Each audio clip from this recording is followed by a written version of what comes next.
What's happening, y'all? I'm Jennifer P. Jackson, producer and director of Bloodsoil.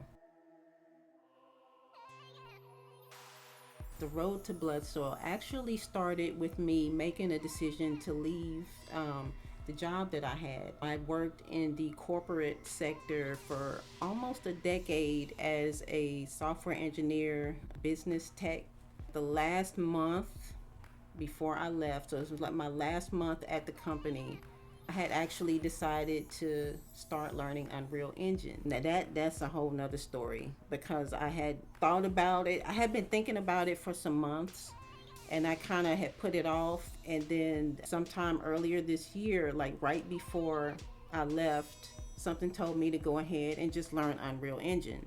I had just gotten a developer deal with Meta Horizon, so I was trying to learn to create like actual apps that can go on the platform. So that's kind of what got me into just going on ahead and deciding to learn Unreal Engine.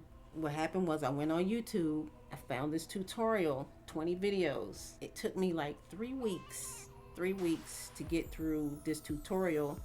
But the end result was I made this CGI clip of a Star Wars scene. So like once I, and I'm the kind of person that once I learn something, it's pretty much a wrap. So the same night that I finished the tutorial, I had actually started working on building Metacult Legends, which is a VR social media game I'm currently working on.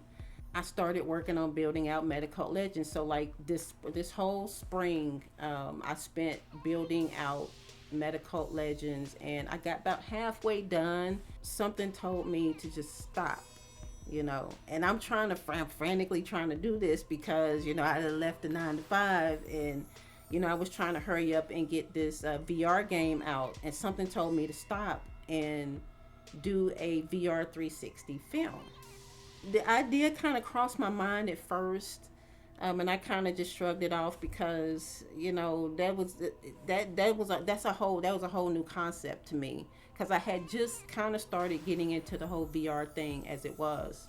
So I literally just stopped the work that I was doing on Metacult Legends, and I started working on Bloodsoil. Now, see, here's the thing. At first, it wasn't Bloodsoil. I was going in a completely different direction with it initially. It was something else. It was still a zombie film, but the storyline was completely different. So I don't know, as I kept like working, coming up, I kept like going through the scenario that I had, and somehow or another, it morphed into the blood soil concept. And the thing was, is like once I finally got the blood soil concept, it was pretty much a wrap after that. The script wrote itself for the most part. It took like 2 days once I came up with like the concept and the rough outline. It took about 2 days to write the script for that. I actually started on Blood Soil in July, and I've just finished it here in October. So it's roughly about what 4 months, I think. But here we are.